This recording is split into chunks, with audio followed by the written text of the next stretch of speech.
You're listening to a Whales Are Whales production. You're also listening to Whales.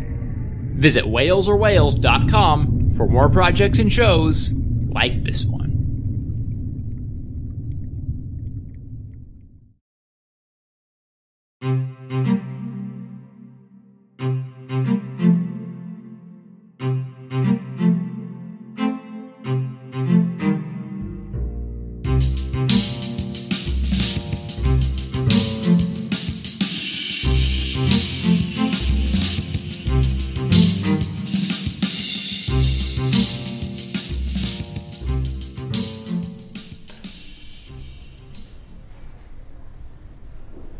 Hello, everyone. Welcome to Abigail, please. I thought you, of all people, would know that we, in our reverence of literature and storytelling, we are recording in a public library this week. So you need to be very quiet and not disrupt everyone. This is episode 12 of Third Person. I'm your host. Shh. I'm your host. We're getting strange looks, Abigail. This is not professional. This is episode 12 of Third Person. This is going to be about unpopular opinions. And I'm your host, Bryan. Joining me today is my co-host and resident screw-up, Abigail. Hello, Abigail. I'm so sorry, guys. I don't know what happened. All right, yeah. We're, as you can tell, we are not in a library, as obviously we would have been thrown out by now. Nevertheless, this is episode 12. I am your host, Bryan, and joining me today is Abigail. She's done giggling. Are you No, she's not. So I'm going to just move on to our third person here. It is not Steven, because Steven is out with a horrible fever and possibly dead. We're not quite sure. Oh, no. Not possible. That's bad. That is bad. Wait, not possibly? I would assume that he would know if he was I'm nervous. dead. Wait, would Steven know or would Bryan know? Steven would definitely know. I think actually Steven wouldn't know. That's like... He probably wouldn't. Yeah, he would be like the one person who wouldn't. Well, I mean, plenty of people wouldn't. But anyway, joining us today is Steven's stand-in and impersonator, Parker Crow. Hello, Parker. How are you doing? I'm doing quite well. You need to work on your Steven impression. You don't sound enough like me. I'm doing quite well? Getting closer. I think you need to do a bad pun, though. I don't know. I'm in a well. Yeah. Good enough. But yes, enough. Parker is a mutual friend of the show. We have all known him for quite a bit now, and a smart person. So we decided we'd get him on to say smart things. Smart things. Okay, I'm done.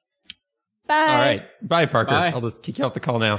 But no, really. Also, he holds some very interesting and unorthodox opinions, as everyone does. So it'll be very interesting to discuss.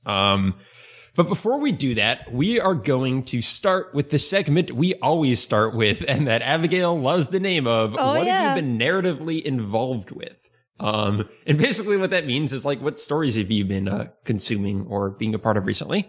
Abigail, we're going to start with you, if you can, compose yourself. I'm done giggling. Are you? All right. Are you, though? Really? Are you really, though? All right. Hi. Hi. I have been involved with many things this time, and I have been involved with more than friends. That's good. Yay! But I have also been involved with friends. Lots of friends. All the friends. Okay. I finished The Golem and the Genie, which is one that we started a while back. Have you or Steven finished that one yet? I can't speak for Steven. Because because he is potentially dead, yes. But I can't speak for myself and say nope. But I have been reading more of it lately. Yes. Going back to it a little bit. What did you think of it without, spoiling everything? I expected it, until about 3/4 of the way through, I expected it to pick up and get faster. And it never did. Yeah, I'm kind of getting that impression. Yeah, there were a couple of scenes that I couldn't put down, but it was really just a couple of scenes. And they weren't, right in the end and then sometimes towards the middle. I don't want to give anything away, but there's a party in one of them. And that was my favorite scene in the entire book. And so that one was pretty exciting. But for the most part, it was not what I was expecting. I was expecting some big, adventure novel with the Golem and the Genie, and it was really more of, a slice of life, almost. Yeah. Where their story is just told. And there is a climax, but it's not like huge or anything. It's not like the world will die. It was just kind of their own personal climax. It's not like a bad book, but it is weirdly like unengaging. It is so easy to put down, and kind of difficult to pick back up, just because it is so kind of like it's just chill. It's like, we'll just tell you things on our own terms, and if you're interested, you'll keep reading. Exactly, and I liked it, and I was interested enough because there were questions I had. And so I was interested to keep reading in order to answer the questions for the most part. It took me a while to get into the characters. I mean, I liked the golem right away, but I kind of hated the genie first. Oh, really? Yeah. And I think what did you hate about the genie? He's annoying. Yeah, fair enough. Well put. Yeah, but it's pretty good. I mean, I would recommend it, but I would only recommend it to a certain audience because it's really not what I was expecting. Yes, genies will get a kick out of this book, but otherwise, maybe not your thing. I feel like golems would like it better. Oh, that's an interesting question. We should have a golem on the show sometime and get their opinion. Do you know one? Potentially. Okay. So what else have you been reading / watching / Oh, that was the other potential name for this segment. That one is even worse. So yeah, we'll figure something out. I have also been reading Servant of a Dark God by John Brown. All right. So if anybody listens to writing, is this like a handbook for cultists? Yeah. Yes, it is. Cool. Like the Gravedigger's Handbook, only. Yes. The Raising the Dead handbook. Even more morbid. Somehow. Yeah, it's like the other side of the spectrum. The abridged Necronomicon. Yes, pretty much. That one's also interesting. I'm not as far into it. A is for Acolyte. Okay. Go ahead. B is for Blood Ritual. B is for Bloodborne. All right, Abigail. I'm sorry. You can actually talk about this book now. Whatever. No. All right. I like your team spirit. It's good. I'm enjoying it so far. I'm having a little trouble following because I don't typically read this kind of story, and it's big, and there's lots of new names for things. Like there's new civilization. It's a high fantasy, so there's new civilizations and new cultures and new people and new rules and new things that happen, and so I have to keep track of all of it at one time. So I'm continuing through, and I'm basically waiting for that moment that it all clicks, and I just remember it, and I can really get into the story. So far, the only thing that I have to dislike about this book is the fact that there's a character named Sugar and a character named Legs. Legs? And I think that's stupid. It beats a character that's named Sugar Legs, though. That's just... I don't know. That sounds like a good nickname. Give me your Sugar Legs. No, that's bad. That's terrible. Yep, I was waiting for you to come to that realization independently. It just took you a little time. Yeah. There's kind of a subculture in this book that are all named after things. So there's River, there's Sugar, Legs, etc. Some of them are okay. Like, I mean, I can see a girl actually named River because that's an actual name. Yep. But I mean, who names their kid Legs? The uneducated. Anyways. Yes. Well, he was a farm boy. So yeah, high fantasy is not your typical genre. How are you finding this compares to other fantasy you've read? I haven't read that much fantasy. Oh. So do you like this? I do like this. Okay. It's not my typical genre. It's not necessarily my go-to, like, I get home, oh, I really want to, get into this. But, like, once I do get into it, I don't want to put it down. Yeah, so I have to get over I can the see hump that for of fantasy. It's a different genre. And a different world, which takes, like you said, a little bit of learning to, like, really engross yourself in. So you still haven't read any of Brandon Sanderson's fantasy stuff or Patrick Rothfuss's, correct? Legion was kind of fantasy, but no, that wasn't really fantasy. No, not really. That would be urban fantasy, if anything. Yeah. Yeah. No, I haven't. I have one on my iPod. Oh, God, iPod. I don't have an iPod. You're so old-fashioned, Abigail. I know. On your Apple Watch. No, I don't do Apple. The best place to read books. I have one on my Android. It is The Way of Kings, I believe, actually. I just haven't read it yet. Yeah. You should read that book. I think you'll like it. I should. There are a lot of names, though. I'm sure there are. And it's the audiobook, which is going to make it harder, but at the same time easier because I'll know how to pronounce them all. Gotcha. And then there's Patrick Rothfuss's story, The Kingkiller Chronicles. I believe the first book is called The Name of the Wind, and the entire book is about how important names are. I'm not sure I want to read that book, especially with what I've heard about the intro. What's wrong with the intro? I've heard it's slow and boring and disengaging, and I don't like it. It is. Wait, you haven't even read it. You've heard that you don't like it? I'm judging this book by a cover.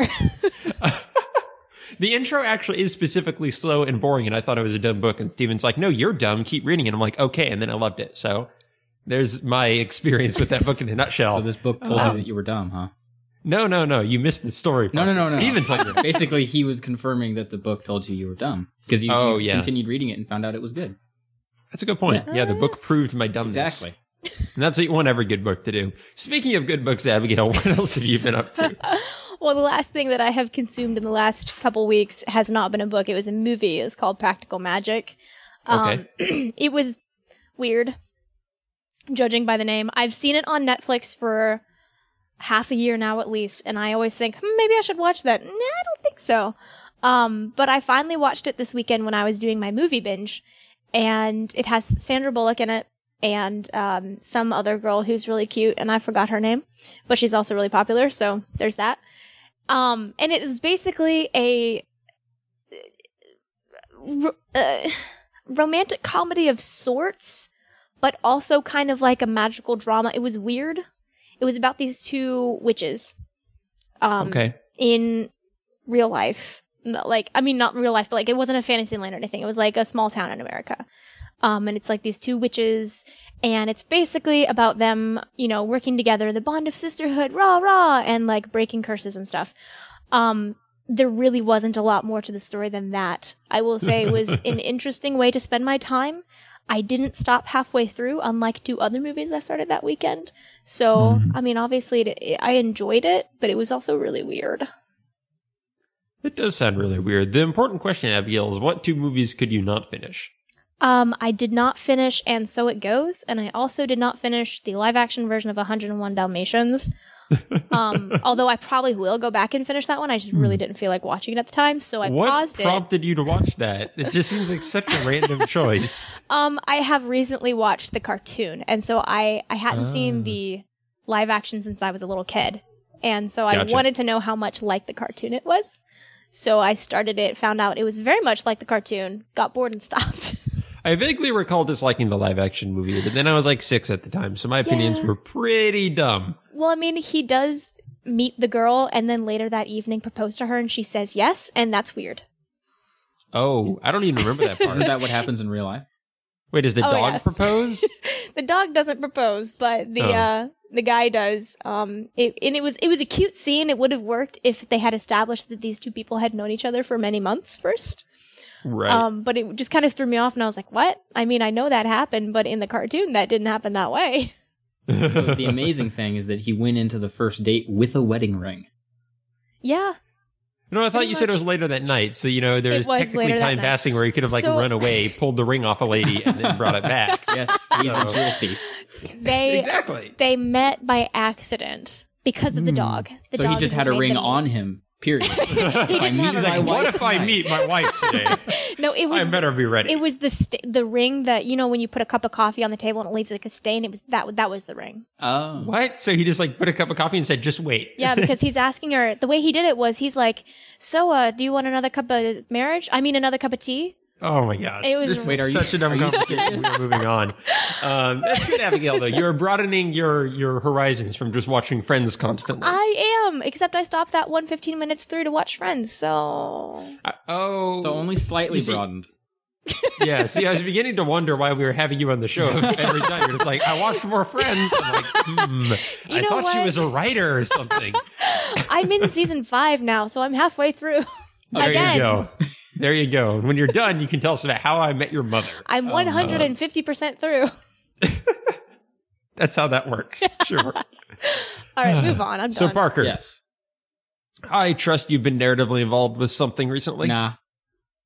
Shoot, these notes are lying to me then. No, I have been watching a good deal of Better Call Saul. All right. Do you have any idea what that is? So, I do, but for the sake of our audience who doesn't, I'm going to pretend I don't. Okay. So, Parker, what is Better Call Saul? Better Call Saul is the follow-up / prequel / spin-off to Breaking Bad. Whoa. And it is amazing. Is it as good as Breaking Bad? Yes. Really? Yes. Really? So it is like a prologue, correct? It takes place before Breaking Bad? That is correct. So Breaking Bad takes place circa, 2009-ish. Yes. The entire events of that show happened within about 2 years. This currently is taking place in about 2002. So all right, it's quite a ways before. So who is this Saul character? Saul is actually a character within the universe. He's not real in context either. The main character's name is James McGill, and Saul Goodman is a persona that he puts on. Oh, okay. Yeah. Like, who is he? Why is he putting on a persona? Because he's a lawyer. Oh, even worse. Yeah, in Breaking Bad, he mentioned that the name Saul Goodman got him better business with the Jewish community rather. So he went with that, and they actually reveal in Better Call Saul where he got the name from. Before he became a lawyer, he was a con artist, kind of like he would pull scams on people. And, they'd ask him, hey, man, what's your name? Or how you doing? And stuff. He'd go, Saul Goodman. Stuff like that. Wait, that's seriously where it came from? Yes. They're going to tie it into how he became Saul Goodman, I'm hoping. But oh my gosh, that is such a dumb origin story. I know. They haven't mentioned how he's become Saul yet. He's still trying to become a lawyer as James McGill. Gotcha. It's interesting. It's a whole lot slower than the first season of Breaking Bad. But they are taking their time setting up their characters, and they're doing a wonderful job, in my opinion. And they've created a whole host of new characters and brought 2 characters from Breaking Bad in, and both of them were my favorites. So there's that. Oh, nice. Yeah. So is it like lighter in tone than Breaking Bad, or about the same? It's overall, it's been lighter in tone. Right. It's not a comedy, although the character of James McGill is comedic in many ways. It's most certainly not as dark or in many ways depressing, but it has its moments. In the second episode, which aired like 7 weeks ago, so I don't think it's much of a spoiler, they have to save 2 skater punks from a drug dealer. And oh no, it's actually a character that was in the first season of Breaking Bad named Tuco. James was going to run a scam on him because, old habits die hard. Yes. The goal was to run it on this woman who had allegedly stolen $1.6 million from the county, but he accidentally ran the scam on Tuco's grandmother. And that went quite poorly. Or maybe it was his aunt. I don't know. There's an older woman related to him. All right. Yeah. Gotcha. It's his mother. It's really good. It's his abuelita, which I think is grandmother or aunt or something. There you go. So, is it similar in that it's trying to like do this? Because Breaking Bad, I haven't actually watched it yet, but from what I hear, it's very much like a character biography, kind of about one person and his slow transformation throughout a series. Yes. Obviously, it's only a couple episodes so far, but does it seem to be similarly like focused on Saul as a character, kind of growing from episode to episode, or does it seem to be focusing on a broader cast? It is most definitely focusing on Saul himself. One thing that they did that I don't remember them ever doing in Breaking Bad is they had an entire episode devoted to a separate character to fill in their backstory, which was wonderful because I'd always wanted to know about that particular character. But I can see where they're setting him up for a breaking point where he's going to break bad, if you will, because he's going to shave his head. Yeah, definitely. So in his youth, he was a scam artist and whatnot, and he's been trying to go straight and become like a legitimate lawyer, and things are not going his way. Little does he know that's an oxymoron. Oh yes, yeah, and I can see where they're probably going to set him up to where he kind of becomes the sleazeball that he was in Breaking Bad. Right. I mean, it's kind of an interesting show because the guy's end point, and it's pretty similar to his starting point. So like. Yeah. How much of an arc do they have to work with here compared to Breaking Bad? It's going to be interesting to see how they keep that compelling. So far, it's been very compelling, if not a little slow. Excellent. Yeah, I really need to watch Breaking Bad, apparently. I've heard good things. I watched all the way up to the 5th season, and then watched from the 2nd season through the 5th season with someone else. So I watched it twice before I ever finished it. Is it 5 seasons? Yeah. Okay. Abigail, did you ever finish Breaking Bad? No, I'm still in the end of season 4, and the last couple episodes that I saw, I hated, and so I haven't really gotten up the guts to like watch it again. Although I hear from Parker that I'm right about at the point that it starts getting amazing again. Mind Why blowing. did you hate it? Oh, it's amazing. The characters were being stupid, and I didn't care about them, and the episode was tense, but I also didn't really, again, care about the characters, so I felt like I was torturing myself for no reason. Yeah, but what are characters without care? I mean, care is even in the word. It's right? true. But yeah, I think in the next couple episodes, though, they'll start either being less stupid or at least being more likable. I don't know. I hate them right now. I don't know. Trust Parker's opinion on this. Yeah, no, I totally, I do trust it. I just, friends, gosh. Oh, of course. Like that piece of like storytelling genius. How can you pass that up for anything else? It's addictive, man. It's like meth. What?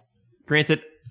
Well, that's actually a pretty good comparison because, Breaking Bad, drugs, yeah, clever. But I'm not really one to talk. Granted, the only TV show I've been watching recently is Supernatural, and that's not like amazing either. No. That's pretty dumb. How far into that are you? I'm sorry, we're still on Parker, but I'm curious. I haven't made it too much further, and just like maybe a couple episodes. I haven't had much time for TV at all recently. What was really annoying though is, do you happen to remember, you watched Buffy a long time ago, Abigail, correct? Yes. Do you happen to remember in season 6 the like nerd characters they had who were like the villains? Yes. Okay, Those guys hilarious. were horrible. The Hound Dog, like the Hellhound guys. You thought they were funny? No, well, I mean they were hilarious as like not like continue. Okay, I thought they were horrible. Like, they were. Yeah, I thought it was pretty terrible. And this last episode of Supernatural had them in it like exactly like they created the same characters, but in Supernatural with the same jokes and the same humor style. So much that these characters even referenced Buffy, Really? which got really meta. That's amazing. Did they use the same actors? No, I wish. That's No, a missed but they did opportunity. an incredible job at making like a insanely annoying archetype of a nerd. Like, I don't think it was well done, That but sucks. if they wanted to be annoying above all else, they did it. Like, this guy was the most annoying person I've seen in TV. So I Was he hate like when all nerds are nasally portrayed and poorly. kind of had like that weird nerdy speak kind of did talk like not this? quite that angle. It went a little bit more modern nerd in that he kind of had, I believe a fedora Oh, and no. glasses and a Neck beard. beard. He and was a was hipster real- nerd. Yes. He was a very nipster. stuck up and very annoying and like, what would you say, pretentious to everyone around him. So they went to like that next generation, but just the humor is so bad. One reason I found Buffy's writing so bad and one reason I found the writing for these characters so bad is they try to make nerd jokes, but because they ostensibly are writing for a non-nerd audience, all of the nerds like references are super obvious. Like the joke is the fact that they say Lord of the Rings. It's similar, I think, to the Big Bang Theory problem in that they can't get like too obscure in the references because then the mainstream audience won't even, get it. Yeah. But it doesn't feel authentic at all because even if you were a really annoying nerd, that means your references would be even more obscure and not like mainstream. So That's it's true. really weird. Zoids are better than Transformers, yo. Avoid the Noid. But yeah, that was not a very good episode, but I'm still remaining entertained with the show because there were some great like plot heavy episodes before That's that. good. And If it makes you feel better, I hear around season 5 it really picks up. yeah, I'm only 4 seasons out. Woo! I'll stick with it though. I like the show a lot. I just haven't had time to watch stuff in general recently. I have, however, been playing Dark Souls 2, which I notice is also on your list here, Parker. That No is correct. match. Because you were playing my copy. I am a thief. I'm a dirty thief. Nah, it's fine. How have you been enjoying it, Parker? The storytelling, especially like. Okay. Well, Dark Souls is really interesting story.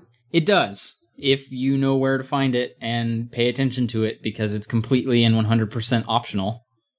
That's a fair point. It is, yeah. I mean, there's that intro movie that, explains nothing. I think that intro movie actually, like, not only does it not explain anything, it robs intelligence from your mind. I don't know. it's so, like, bizarre. Right. It befuddles you even more. It's Yeah. like, what even happened? Why are these old ladies telling me I'm dead? You'll be something other than human. A thing that feeds on souls, feeds on souls, feeds on souls.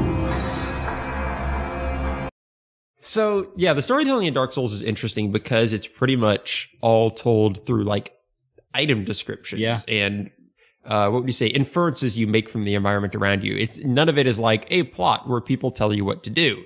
It's all just learned from the environment around you as you're trying to go around, basically murdering things. Yes. Which, it still sticks to the video game template enough to give that as your primary goal. But it reminds me, like, Shadow of the Colossus is a game that comes to mind in terms of how it kind of lays out its narrative. Definitely. In that it tries to be very minimalistic in what it tells you. But yeah, how do you think like Dark Souls compares to the other Souls games in terms of how it tells its narrative and the story it has to tell? Because I never really got into those enough to get a feel for those storytelling. Specifically Dark Souls 2 or Dark Souls 1? Right, Dark Souls 2. So I played through Dark Souls 2 right when it first came out. And had it not been for copious amounts of hours spent on Reddit and YouTube, I probably would not have gotten 90% of the story. I think I have 2%. Okay. Maybe. Yeah. I didn't like actively seek out a lot of the story, and most of it was pretty obscure and hidden in many ways. There's a lot more, believe it or not, there's a lot more exposition in this one than there is in the other games. I can kind of believe that as one who played Demon Souls. There's a little bit more around here, yeah. Yeah. There's actually a character that just comes out and tells you some stuff towards the end. Although I have not played the new version that we're playing, very much Scholar of the First Sin. Apparently they added in the titular Scholar of the First Sin and completely befuddled all of the lore ideas that, all of the internet had come up with before. Now they're just messing with people. Pretty much. Yep. But I think one of the reasons the storytelling in Dark Souls 2 might be a little different from the previous games is that the original director on the project wanted to make it more mainstream, and then he kind of got kicked off, and another guy came in and had to work with what he had already created. He's like, all of this writing is way too clear. We need to just go in here and like swap words around. Oh, yeah. Okay. Totally. That's exactly what happened. But I don't know. I'm actually struggling to remember a lot of the story. I just kind of had general ideas. Like if you asked me about characters, I could probably tell you all about them. But the overall story of Dark Souls 2 was kind of one of something that had been lost, basically. Like when you come into Drang Lake and Majula, most of the people, they came for something. They did not find it, and they've lost more than what they had before they got there. And whereas most of the other games are kind of like a cycle, a beginning and end are the same thing. This one appears to be, instead of the beginning of a new age, it is the end of an age going into kind of nothingness. Right. That's kind of how it reminds me of Shadow of the Colossus, in that it's discovering this place that you can tell used to be so much greater than it is now. Oh, yeah. You're just discovering like the ruins of this civilization. It's just so empty. It's so barren now. There's practically no one around, and the few people who are just seem so broken and distant in their own lives now. And yeah, I think the lack of explicit storytelling is kind of nice, even if you never end up delving in and understanding all of the lore. Oh, yeah. It just very much gives you this sense that there's more there than you know. And it helps that air of mystery rather than a lot of games which, every bit of lore is just like thrown into your codex. Oh, yeah, totally. Or whatnot. So it's a really engaging way to learn about a world, even if you only learn little bits as you go around and die repeatedly. And what's nice is that you kind of get to fill in the cracks yourself. So what everybody takes away from it, unless you just fully take what somebody else has said, it's going to be kind of your own interpretation, which is nice. Yeah, indeed. And for people who haven't played Dark Souls before, it's kind of like, what do you call it? High fantasy? I guess. I guess it is. I mean, it's its own contained world. It's not the real world, is it? No. Some weird, yeah. So it's high fantasy in the sense of being its own contained fantasy world, but it feels kind of like low fantasy in terms of being very dark. Oh, yeah. In content, and very dismal and dreary and grim. And other D words. And grim is not a D word. Oh, I'm sorry. I didn't hear that last time. Drim. Yes, it is a very drim game. That's probably the best way to describe Dark Souls. You mean Dark Souls? No. Oh, that is the best part of the podcast so far. Well done, Parker. All right, but yeah, that is anything else, Parker, before we move on here? Anything else you've been narratively consuming? Bloodborne, the other Souls game released this month. It's so weird that it doesn't have soul. Like, it should be Blood Soul. Yeah, well, Miyazaki, when he made Demon Souls, that was his own thing, and then Dark Souls was his own thing, and now Bloodborne is its own thing. So he's pulling the Final Fantasy route of storytelling. Oh no, are we gonna get Dark Souls 13 too? I hope not. God. Just jump into this real quick. How is Bloodborne doing story compared to the games before? Pretty similar? It is very similar, in that it's all there for you to actively seek out. This game, I haven't played it because I don't have a PS4, but I've been watching people play it. They actually do have lore stuff in the world that you can find, like just straight up messages that give you tidbits of information. So it's a little more clear in its lore, but it's certainly just as obscure in many of the other things. And boy, is that game disturbing. Yeah. You haven't actually played it, though, No. right? You've just been watching people play it? I would like to, but I don't know if I could spend like 100 hours in it like I did with all the others. Do you find that makes it hard to keep up with the lore if it's like, oh, they switched item descriptions. Gosh darn it, I wasn't done reading. I don't care so much. I'm kind of just taking in the world itself. That's typically what I do my first couple times through. And right now I'm mostly watching just so that I can get a feel for kind of how it is. Right. Because in order to play that game... Here's how it is. Yeah, here's how it is. Playing that game would be a significant monetary investment, so... Yeah, because for people who don't know, it is only on the PlayStation 4. It doesn't look to be coming out anytime soon, and you don't own one yet. So that would be buying an entire console for one game that disturbs you on a deep level. Yeah, so yeah. Maybe not the best way to spend your money. Don't tell me how to spend my money. I'm just suggesting it might not be the best. You're probably going to buy one anyway, though. Who are we kidding? At some point, yeah. Probably. Maybe I can get a cheap one off Craigslist. Hope I don't die. Yep. Just steal someone's ring, sell it. Go the 101 Dalmatians route. Yeah. All good. I'll just follow around people on first dates. You can make a reality TV show out of that. Yeah, and then I steal it and run away, and it becomes Cops.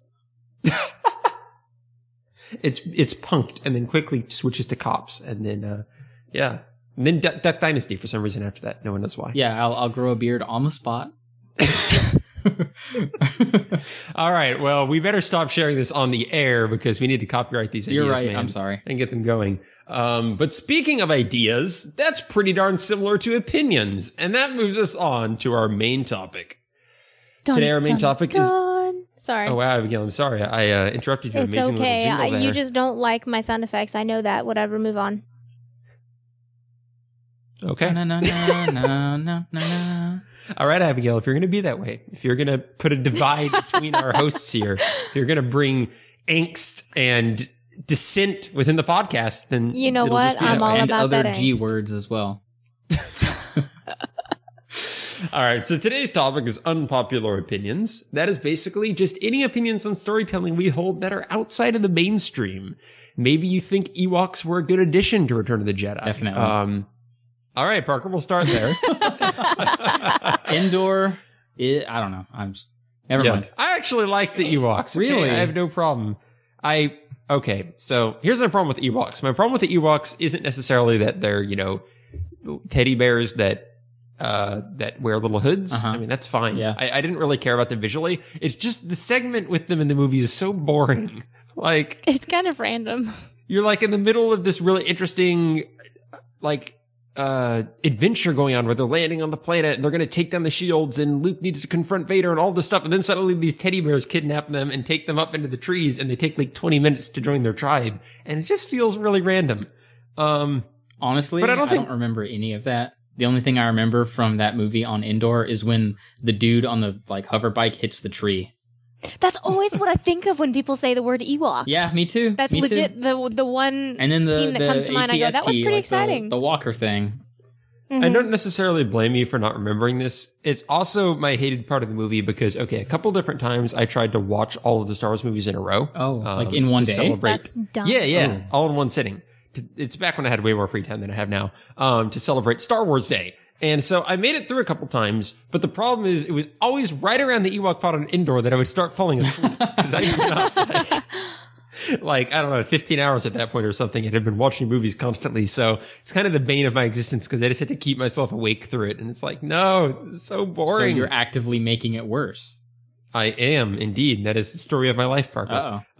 So maybe, had you not done that, you would actually like the Ewoks and we would have a really good unpopular opinion. You ruined everything. That's what I was going to say. That's a problem. That's an example of a popular opinion. That is a popular opinion. We need to find some more unpopular ones here. Abigail. Why you start with me? Okay. This is an unpopular opinion, although it's popular with you and me, but it's unpopular with 5-year-old girls. Frozen is the worst movie I've seen in 5 years. We are not going into this. You put it in the notes. We can argue about You did Frozen. put it in the notes, and that was the first thing that popped into my head because everyone went so crazy about that movie. I was told that it was better than Tangled. Oh, God. Those are the words that were told. They're like, oh my gosh, you have to see this. You're going to love this, Abigail. You need to go watch it. It's better than Tangled. It's going to make your life. It just disappointed me, and I've kept that burden for over a year now. Let it go! Let it go! Kept that burden. Good Lord. How many times have you unburdened yourself on this podcast? It still hurts. Still hurts. Before we get into this, I want to say the reason I put this in the notes here, Abigail, is it was my clever way of saying, okay, if I joke about it here, Abigail will be like, well, that's an old joke. I'm not going to bring that up on the podcast. You thought wrong, that sir. Backfired. I obviously know nothing about Abigail. Obviously.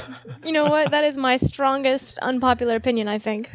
Yeah, I think it is. Well, here's the thing. I was going to bring liking Frozen as my unpopular opinion. Because everyone hates that movie now. Are you kidding? Lord. No, It's still loved. It's really All right. beloved. It's really just our circle that hates it. That's the thing, though. Like, it is mainstream beloved, but everyone who is like, one step outside the mainstream can only talk about how it's overrated. See, here's the problem. You can look at opinions in two ways. You can look at opinions following the mainstream, and you can look at opinions outside of it. I would tend to consider myself a dabbler. I tend to pick either one depending on what I like. So I'm happy to like mainstream and go with them unless they're stupid. Because, for instance, what I would consider an unpopular opinion is only unpopular in my non-mainstream circle of friends, which is the fact that rom-coms rule all. That is an interesting opinion. Yes, they are the best. I love romantic comedies. Just in the effort to move away from Frozen here, because that's always a good thing. Brian? Yes. I recently gave Frozen a second chance. What did you think? I was severely disappointed a second time. How could you be disappointed? Like, what were you setting yourself up for? It was on, and I was making myself lunch, and I was like, I'm going to give this movie a second chance. And then I was like, wow, this sandwich is really good. Why is Frozen still on? I was with If it you were here, up I would until high-five you right now. when Elsa started singing. That's like the best part. No. It's a really good song. I It's do just like her unfortunately song. been played like I like her 16 song and I like the way that it goes. See, here's the But- thing. Here's the thing. That entire scene looked like it could use another 150 hours of render time. And I was looking at that going, this movie looks unfinished. And there were sections of the plot that were just gone. And I don't like whatever the hell her sister is, whatever her name was. I can't remember. Anna. Anna? Yeah, that chick. I don't like her because she doesn't have awesome ice powers like Elsa does. And then the movie just doesn't even That's focus on true. Elsa.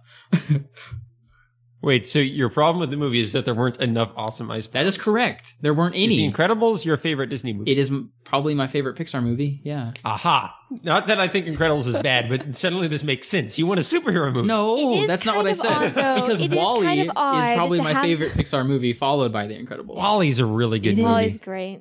Thank you. But you'll have That's to You're not the an unpopular opinion, only though. two people that I've actually met that really agreed with that. Oh my god, I cried. It was so good. I did too, kind of. All right, so this has been a pretty good lesson in just how opinions can vary. Because as you were talking, Abigail, opinions come in a lot of different shades, and a lot of it is informed, even what your expectations are going into something. And that's, I think, where Frozen is a very good example absolutely. of this. Whenever I go into a movie, some of my favorite movies have been the ones that I knew nothing about going into them. Frozen was one of those. I literally knew nothing about that movie other than the name, and I saw a little spot they had put out, which was a silent film of the reindeer and the snowman. So it was completely different from what the movie actually was. And in addition to that, I had no idea it was made by the same people who made Tangled. I had no idea it was a follow-up to Tangled. Oh, and okay, I just see, that went into could the theater and be saw the it. difference right there. Well, see, I don't remember I was even told what it was I knew. better than Tangled, so I was expecting it to be better than Tangled. I was hoping it And- would be as good as Tangled. Yeah. With the first song, I was so excited. Like, I was excited up until about a third or halfway through, because the beginning was really good and I liked it a lot. But then once I realized that all the songs were the same style, not like the very beginning one, and that there were plot holes, etc., I didn't like it. I mean, there were a couple parts that surprised me at the end that I really liked, but it just made me sad. Yeah. And Frozen is probably, it's hard to call either of our opinions unpopular on Frozen because so many people agree with both of us. There are a lot of people in this world, so it's really hard to have a truly unpopular opinion. Right. But I think that movie in particular is just like, it's so divisive. So it's not just like, there is a mainstream consensus that it's good or bad, because I just feel like there's so many people who love it. But because people love it so much, there's been like such a backlash to it, partially because it's been commercialized a lot and remixed a lot. So people are a little sick of hearing Frozen songs. I'll be honest. There were parts that I really liked in that movie. Yeah. Specifically when they were on the lake and she like stopped time with her badass ice powers. Because That was awesome. Yeah, that was great. I wanted more of that. Interesting. I'll admit that not enough ice powers was never a criticism I thought to have about Frozen. Really? But now that you mention it, I can see It's that. called Frozen. You have to admit, though, it Yeah. is called Frozen. It's weird, though, that there is this character with all these great, awesome powers that are never used. Well, she for does it in a most great of the song. movie. She like builds an entire ice castle. Well, eventually, that's why that part was good. I liked that part. Yeah. See, the thing that I don't like about certain stories like that is... See, okay, I'm going to use this as an example. Are you familiar with the Godzilla movie that came out last year? Or the year before? or I'm whatever? familiar that it's bad. Yeah, okay. So I went in and I looked at my dad, who I went and saw it with, and I literally said to him, I hope they don't do that thing where they have the awesome plot device or whatever and then focus on everything else but that. And that's exactly what they did, and that is why I don't like Frozen. It's a good example. That is a good point. Yeah, I'm kind of with you, both of you, on this, in that I really love the first third of the movie. And then once Elsa, like, traps herself up in the castle, I think the whole movie just kind of goes downhill from there, because they don't really know what to focus on. They kind of put her in a state where they kind of can't do anything with her until the end of the movie. So they're like, well, what do we do with the rest of this movie now? We kind of just trapped our most compelling character. And I honestly didn't mind her being trapped for the entire movie, because I thought the reason that she was trapped was in order to save her sister. But then at the end of the movie, when it turns out that nothing happened to her sister whenever she became untrapped, I thought it was all pointless. Oh, I see what you're saying. Right. A lot of it had to do with the story. Had they fixed that one thing, I probably would have liked it a lot more. Right. But yeah, in short, I agree with a lot of the criticisms about Frozen. I just find it's that first third of the movie is still really great. And it's still, like, as animated movies go and children's movies in general, I think it's really good and has a lot of strong points. And I think it's also very flawed. I'm a little sad about like how oversaturated everyone's been with it. Because I thought, for example, like Let It Go is a really good song when I first heard it outside of the public sphere, and then everyone doing something with it over and over and over again. So Yeah. moving on to other opinions that aren't actually about Frozen. So El Dorado, that was a good movie. I've never seen that That movie. actually was a good movie. Wait, what? Is that... Do most people hate this movie? No, it's actually hate really that? good. Oh. You're missing the point. I know. I was Missing just... the point. Anyway, Lord of the Rings. I think that's an okay fantasy book. you're wrong. Tolkien is a hack. Oh, hey, there's an unpopular opinion. He ripped everything off from Beowulf. Yeah. That's the point, man. That's C.S. Lewis Gave him guy. no royalties. Well, C.S. Lewis actually did rip everything off from other Okay, people. I actually do So have an did J.K. unpopular Rowling. opinion. I don't like Narnia or anything associated with it. That's right. You do have that opinion. Yes. That's an interesting opinion to explore. So, Parker, Uh-huh. why do you not like Narnia? Because there's no thematic consistency whatsoever. You have this little satyr guy, and he's in a wardrobe or whatever, and then you have the lion, who is Jesus, and then, like, there's this evil ice Jesus witch, is a mammal. and then Santa Claus gives people weapons, but also... It's so hodgepodge. It's like, let me take all of these things and cram them together. And I don't like that. Does it make more sense if it was based off of an imaginary world he created when he was like 12? Yes. It did. That That makes more sense. Yep. Him and his brother made up an imaginary world, and he based Narnia off of it. Actually makes me feel a lot better. I was always just like, well, it's a kid's book, so I don't really care. But that actually makes me like it more. Yeah, so... I already did like it. I didn't have that unpopular opinion. It's hard to argue with it. I don't think you could go to Lewis and he'd be like, no, look at the lore between the Seder. He would just look at you and say, you're missing the point. And then Tolkien would say, no, you're right. It stinks. Yes. See, this is the only... I like The Lord of the Rings, but sometimes I think, and this is an unpopular opinion, sometimes I think Tolkien is an asshole. I cannot argue with that statement. But I agree that Narnia is not as good as it could have been. I'll form my opinion that way. It's not as good as it's not. Yeah. Anyway. See, I'm going to debate your opinion about Narnia just because I don't think what you're looking for was the point of Narnia or necessarily would have even made Narnia better. Like, I don't think Narnia would have been a better series with a cohesive lore behind it. It's just, I don't think that's the point. I can't get into it.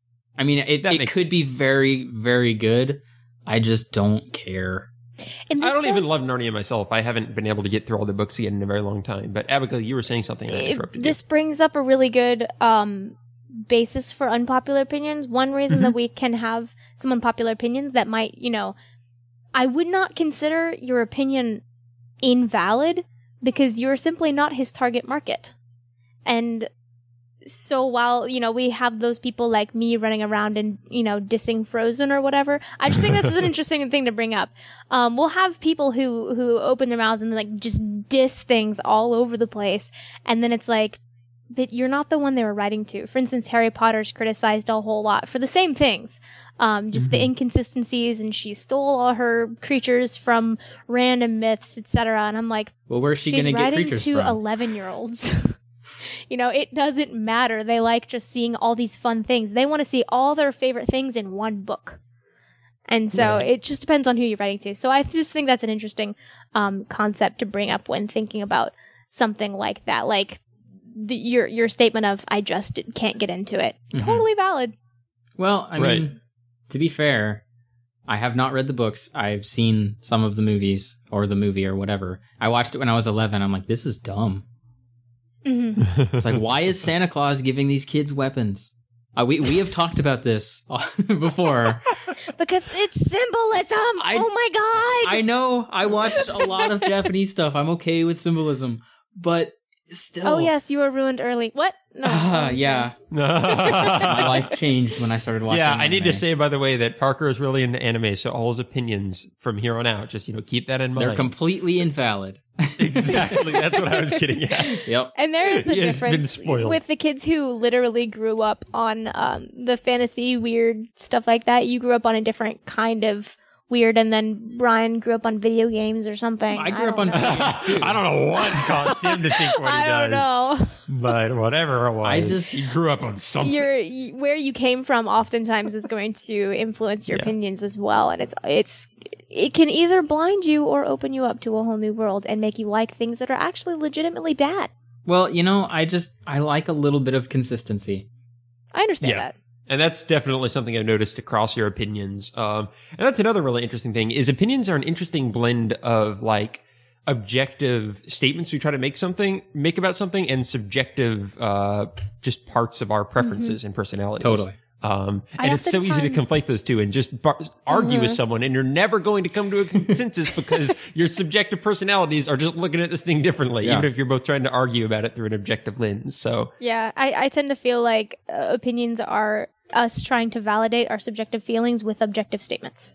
That's a really a great way to put it. Concise way to put it, Abigail. You're welcome. You get a gold podcasting star. I would clap, so I was discouraged from doing that earlier.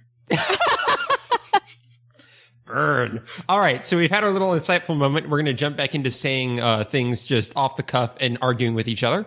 Anyone else have any unpopular opinions they want to throw out here?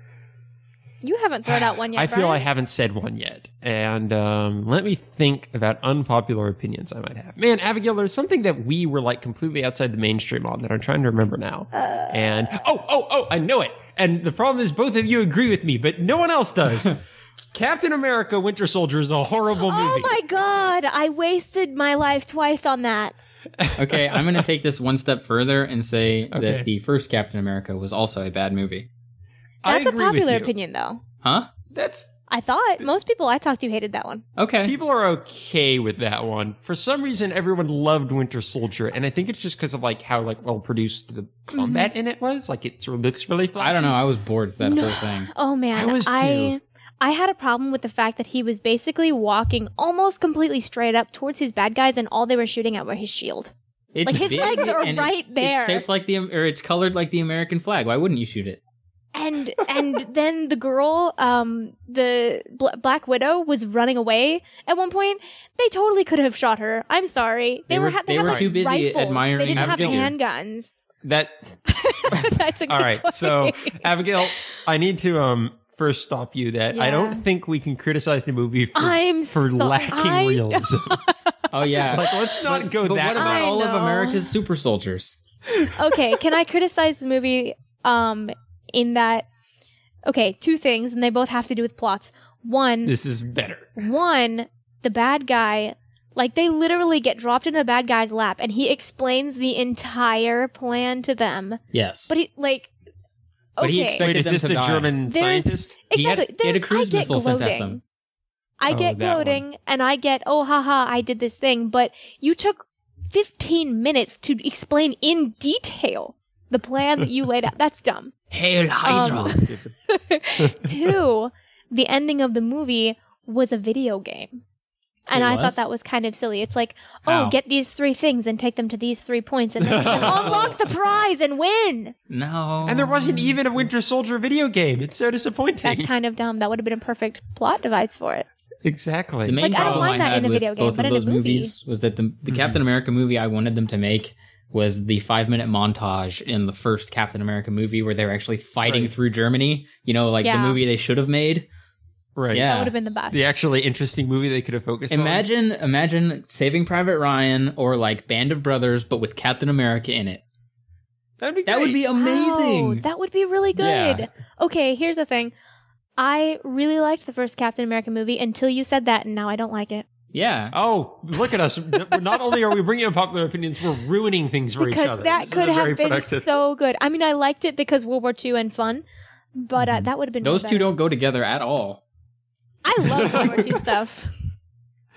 But yeah, I had just so many problems with Winter Soldier. I was really excited. Okay, so there was a point where it looked like it was going to be like a buddy cop movie with Nick Fury and Captain America. And I'm like, this is going to be great. And then Nick Fury got shot and just completely That fell was out of the actually story. one of my favorite parts was that Nick Fury was hurt because he's always the untouchable. Yeah, I loved that. liked It's just that. once he dropped out of the plot, it was boring because you no longer had Nick Fury there. Yeah. He was awesome. I Like, honestly was bored from start to finish. that was the one bit I liked. Like the car chase with Nick Fury. That was a good scene. That Gosh was darn fun. it. To me, That was the legit- whole thing just seemed like it was very sloppily put together. Like the cinematography wasn't even very good. The plot wasn't very good. Right. The whole like reveal of who the Winter Soldier wasn't very good. Oh no, that was very predictable, unfortunately. Spoiler. Yeah, it's Everyone knows. I knew yeah. before the movie even came out. I Because was also Wikipedia. that's not as cool as all the people who read the comic books, but hipster. Down to the fact that they had to force a semi-romantic scene into the movie because every good superhero movie needs a kiss. Oh right, yeah. It was even like, wasn't it just a fake kiss to make sure people don't notice you're watching? It was the fake Oh, kiss gosh. to make sure that people weren't watching, and the only reason that was in there, I'm sure, is just because it's like, oh, we need someone to kiss. Black Widow's So that here. reminds me of one of my favorite gags in Buffy, and there were a lot of good gags wherein they did this right, where Buffy and Xander were infiltrating a military base. So Xander was pretending to be a soldier, and then Buffy was pretending to be a scientist. And so they were walking down a flight of stairs, and some people just started walking towards them, didn't seem to be taking particular notice to them. And so Xander tried to kiss Buffy in the, whole fake thing so they don't notice. And Buffy's just like, no, that would be really weird. They're going to notice that. You're in the military base. Like, I don't think that's exactly going to make you blend in. Yeah, So that was and a see very that good would moment. that would work for them because it's too the dynamic between the characters is very different than the dynamic Right. between Captain America and Black Widow. Exactly, but it's Plus, it's Black such Widow's a, taken, so It would have been even Wait, better if they had kissed, and then the guys did notice, and then they like started catcalling or something. That would be hilarious. But since it's a military base, they're all like, "Oh yeah," and then they just walk away because they don't care. But yeah, I just don't really like Black Widow's character at all in any of the Marvel No, movies so I've far. never liked her, even in the cartoon that I base all my opinions of Avengers off of. That's probably an unpopular opinion, the fact that all of your Avengers opinions come from a cartoon. I saw the cartoon Avengers Earth's Mightiest Warriors. It came out in 2012.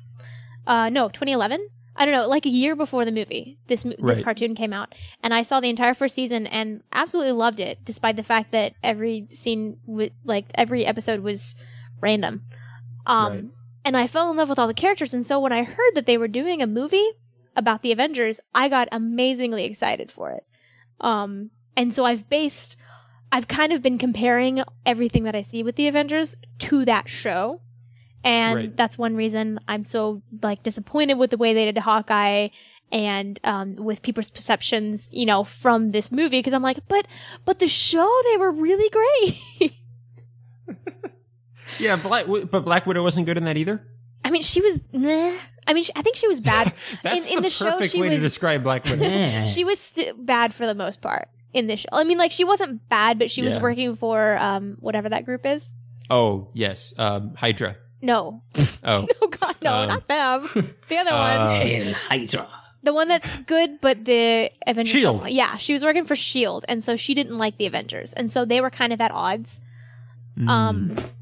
But I mean, she was just kind of like the sexy girl that they threw in because they needed a sexy girl. Pretty much. I mean, that describes, unfortunately, way too many comic book heroines. Yeah. I mean, considering it's marketed to guys, it makes sense. Exactly. Yeah, it's still dumb though. How dare they? How dare they market to guys, their largest audience? Ugh. Yeah. It's a problem. But let's move on to something positive. All of our opinions so far, except mine about Frozen, but you guys just had to shut me down. You know what, Brian? I think you're wrong. All of our opinions have been positive. See what I did there? Nice. You made a You did positive that really opinion. well. It's also unpopular, so well done. But yes, is there anything that you like that no one else seems to? I really enjoyed the Odyssey of Homer, I don't. That's interesting. I think a lot of people like that. I don't know. If you ask just the general public, they'll be like, the what? Can I go for one that I liked when I was 12? Sure. Yes. I was obsessed with Mary-Kate and Ashley books. They had All right, books you're of going to have to those? explain to They me had books. who this is. Do you remember Mary-Kate the and Olsen Ashley, twins? the Olsen twins. You're going to have to Okay, explain. have you ever seen the show Full House? We'll go way back. You're going to have to explain to me. So, Okay, Brian, in Hollywood, there are there are these these twins. Okay. called Mary-Kate and Ashley Olsen. Yes. Okay. I honestly don't know why they are so famous. They're going to say, I don't know why they're twins. I'm like, But they just are. they started on this show called Full House. They each played one character, the two different girls. They were 5 at the time. So they would switch out the actresses to play the character. But anyways, as they grew up, for some reason they were super famous and popular. I still, for the life of me, cannot figure out why.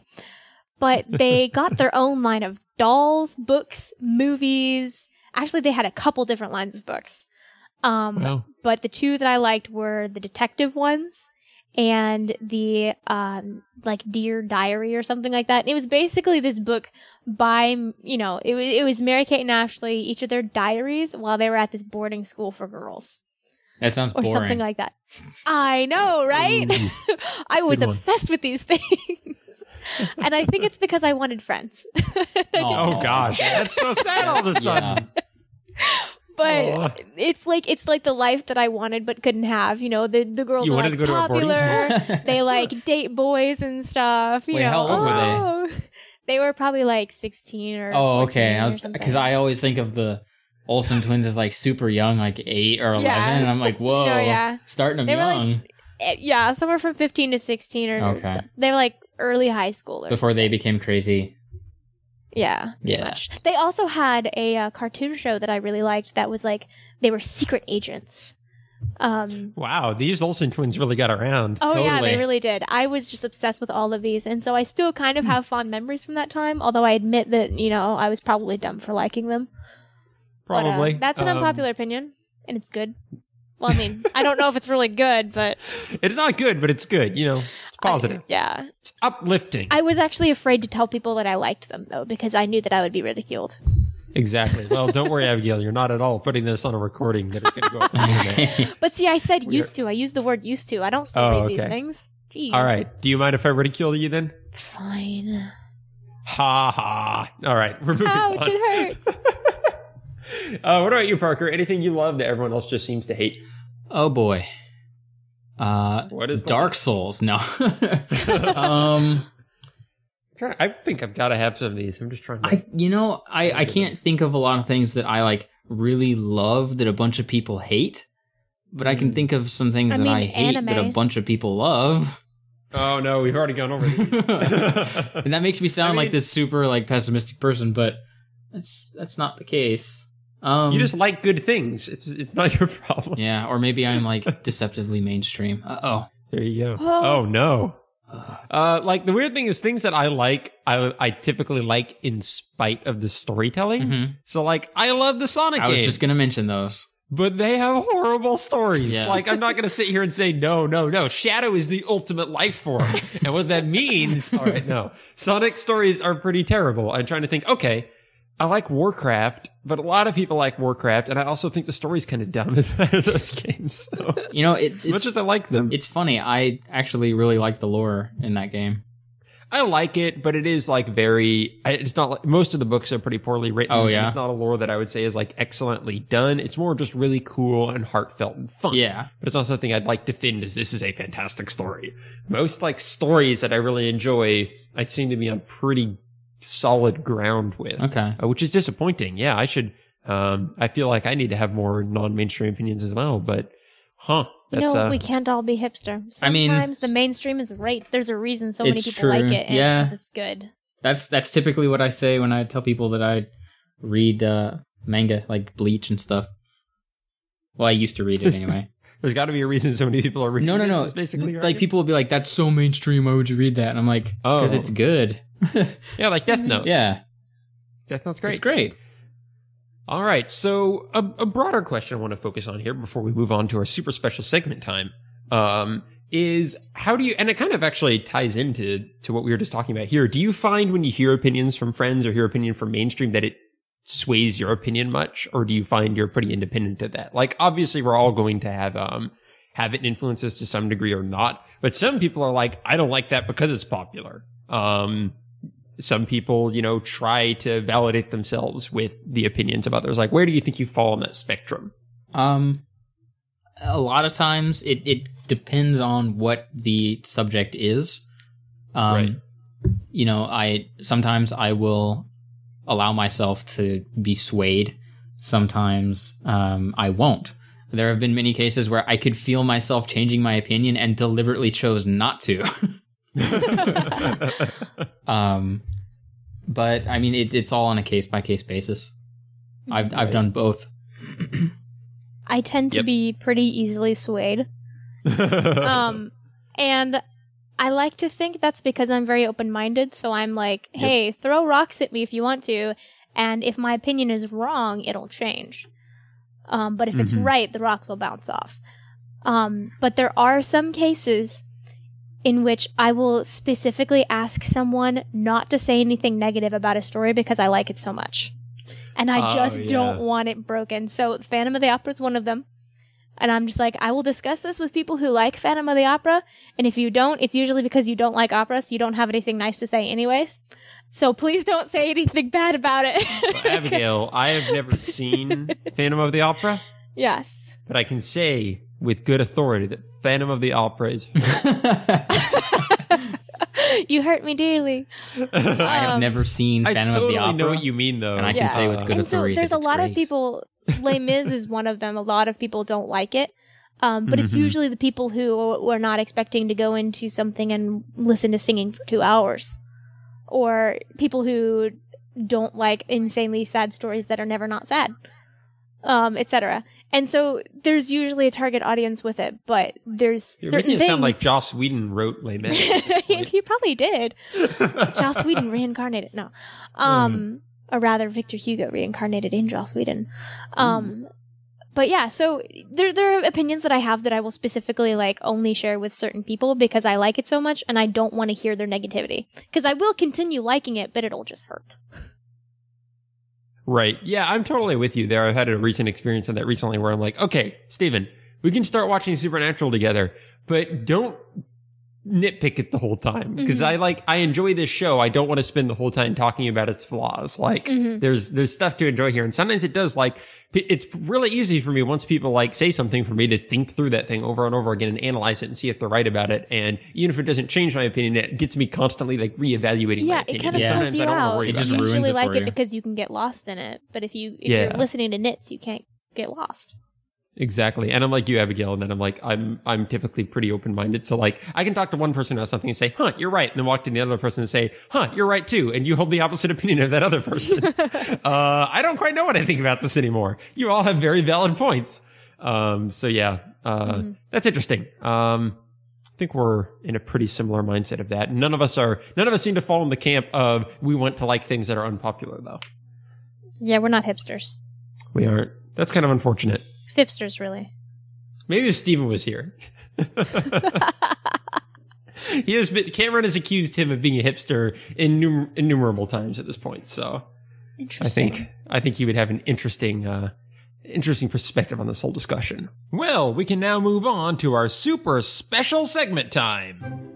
This segment took me a long time to think of the name for, but I'm pretty happy with what I came up with. So what the segment is going to be is we're all going to list different opinions we have, and the rest of the panelists have to guess whether we're lying about these opinions or not. We hopefully all have prepared a few, and this segment name is Faux Opinions. So here we go. Abigail. I knew you'd start with me. Before we start, can I ask a question? Yes. Do we reveal whether it's true or false after they've guessed? You can do that at your discretion. Okay. And yes, Abigail, starting with you, I'm going alphabetically. My fault. Your name is A-B. A, B, hard to- E, I just have all the vowels and everything. Exactly. You don't, wait, you have them? Yeah, you got them all? I got a lot of vowels. Except It's the U. Abigail. Yeah. Actually, yeah, I don't have U, I don't have Abigail. O. Yeah, Abigail. All right, Abigail. All go. right. Anyways, And don't tell us ahead of time if it's fake. That would ruin the point. Well, yeah. okay. I prepared a couple. It was actually really hard for me to come up with ones that I wasn't sure if y'all would get or not. Same here. I'm trying to figure out which one to do first. Okay. One of the opinions that I came up with was, in my opinion, maybe true or false, I don't know, horror is best attempted in books. Interesting. Ooh. I've talked to you about horror quite a bit. Mm-hmm. And I know you enjoy horror literature much more than any other horror mediums. Yeah. But that doesn't necessarily mean you think that it's best in books, because horror, I mean, the visual and sound component can be huge for it. Mm-hmm. But it can also, it's so hard to get it right, because the second you get it wrong, it's completely broken. I'm already judging Abigail's opinion. Like, if she chooses yes, that's a bad opinion to hold. I don't know. I if that opinion's true, I would kind of agree with it, but at the same time, not necessarily. But there are far more poor horror movies than there are horror books. I'm going to say it's best attempted in books because books can't use jump scares, so books are forced to approach it in a more interesting and psychological mindset than other mediums. So let's see if we got this right. I will say that it is also true. Abigail's going to feel, I just changed her opinion, so now it's true. Parker said true. Brian, what did you say? I said true. Okay, it's true. Yay! I do think it's best attempted in books, mostly because... Mostly for what Parker said. Once you get it wrong, it is wrong and the entire thing is ruined. And I think it's a lot easier to get it wrong in movies because, one, you can do things stupidly. Two, as soon as you reveal the monster, everything is just shot. And that tends to happen a lot. Plus, for me personally, I like to use my imagination when it comes to horror. I tend to be more scared, I think, if I can use my imagination and wonder what's happening, but it also won't go too far because there are a lot of horror movies I just can't watch because they will affect me poorly because I can't tone it back. Right. But with a book, you can go way far ahead or you can tone it back, and it's, especially if it's well written, you can put it exactly the level that will be scary to you, but not detrimental. Right. There are safety valves when reading it. It's pretty nice. Yeah. So that's probably one of my stronger opinions that I don't think it's popular because it seems to me that horror movies are very popular, whereas horror literature is not quite as much. Yep. Stephen King begs to disagree with you. Yes, but Stephen King. Okay, we're not even going to talk about Stephen King. Moving on. Yep. Was that about to be an unpopular opinion? Oh, look at that, Parker, drawing them out of people. Well, yes. Abigail, your opinion is what? Stephen King is a hack? I don't like Stephen King. I like some of his stuff, but he can't do endings, and that ruins it for me. Okay, I've only seen a couple of them. Like narrates. Yeah. I haven't read any Stephen King, which is probably an unpopular opinion. The opinion of I'm not interested in reading any Stephen King. Yeah, it's probably really haven't random. given him enough of a chance. I read the first chapter of Cellular, and I was turned off because of a particular word choice. And I went, "Oh, I remember this." I read it, and I went, "Why would you use this word in this context?" And I closed the book. Nice. Yeah. Have you ever gone back to Stephen King? No. I knew a guy briefly that read the book It, and apparently there was like a child molestation gang rape scene. So why would you read that? He puts some really weird stuff in there, and he is very explicit in what he writes. Exactly. Mostly he just has random plots, and I think maybe I just judge him because I did read On Writing. And I really did like On Writing, but I also judge him because he doesn't plan out his stories at all. And I think that a story not planned is a bad story. I can get writing by the seat of your pants and starting that way, but I think once you get into it a little bit, you need to figure out a good ending and a good way to tie everything together so that it all makes sense. And to me, his stuff just doesn't. I love the idea of writing by the seat of the pants if you can then go back to it and then like tie everything together. Exactly. But like getting a first draft through that method sounds kind of awesome to me. That's I love doing first drafts that way. Because of the unpredictability. All right, Abigail, it's time for... Actually, we're going to come back to you. Yeah. Parker, you go ahead and throw out a faux opinion for us to judge and think about. All right, okay. Tom Clancy is my favorite author. That's false. I've never heard you talk about Tom Clancy. I've never heard you talk about Tom Clancy. This would be awesome if it's true, though. I wish it was. The closest thing I've ever come to reading a Tom Clancy book would be playing like Rainbow Six. Or also, that would be very insulting because Abigail is an author. You fiend. That's true. Oh, I was like... I was really confused. I was like, are you comparing me to Tom Clancy? Yeah, you write all this awesome political thrillers. Oh, yeah. You know, The Hunt for Blue October, your best book. All right, I'm not going to lie. You said Tom Clancy. First thing I thought was Clive Cussler. I don't even know who that is. Sahara. I don't know if y'all have read it. He does the Dirk Pitt novels. Dirk Pitt is his name. I don't know. Y'all need to watch Sahara. It's awesome. I'm still so confused. Okay. It was turned into a Matthew McConaughey film, and it was amazing. Continue. Who? All right. Anyway. Wait, are you serious? I know the name, but Matthew McConaughey is. I know the name, but I could not. He takes his put shirt any off and movie or everything. face Interstellar. He played the main character. Interstellar. I never saw Interstellar. Oh my gosh! You need to see Interstellar. It's not as good as Frozen. I already know this. All right, moving that's on. An unpopular opinion. Time for my faux opinions here. All right. I prefer Revenge of the Sith over Return of the Jedi. No. Oh. What? Okay. I'm going to say yes. I want to say yes only because I know Bryan. Yeah, pretty much here too. I cannot think of... Wait, what is that supposed to mean? You just like things because things. I can't think of any reason why Revenge of the Sith... that's the third one. Why that would be any better than Return of the Jedi, except for maybe like the last 45 minutes.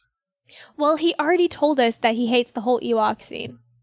Like, everything with Ewoks. And Revenge of the Sith... I started out saying I don't hate Ewoks in general. Revenge of the Sith comes really early, which means he'll be nice and awake for this one. That's true. And it comes after the first and two, it which comes were both after worse. 1 and 2, so it's just it's really finally. the first slightly good one in the series. I don't know. I mean, the only part of that movie that's any good, and this is going to sound completely terrible, but the only part of that movie that's any good is when Anakin kills all of the children and then becomes evil. Oh my gosh, that's actually what I was thinking too. That's wow. That did sound kind of terrible. I know, it sounds horrible. Was a very it's good really scene. emotionally grabbing. It actually makes you care about all the characters. The soundtrack in that movie is exceptional. But anyway, do you guys think it's true? I think it's true. I have to say no just for my own sanity. All right. It is true. Yeah. Abigail knows me better. Now, I'm going to defend myself a little bit here. I think Return of the Jedi is a very disjointed and poorly put together movie.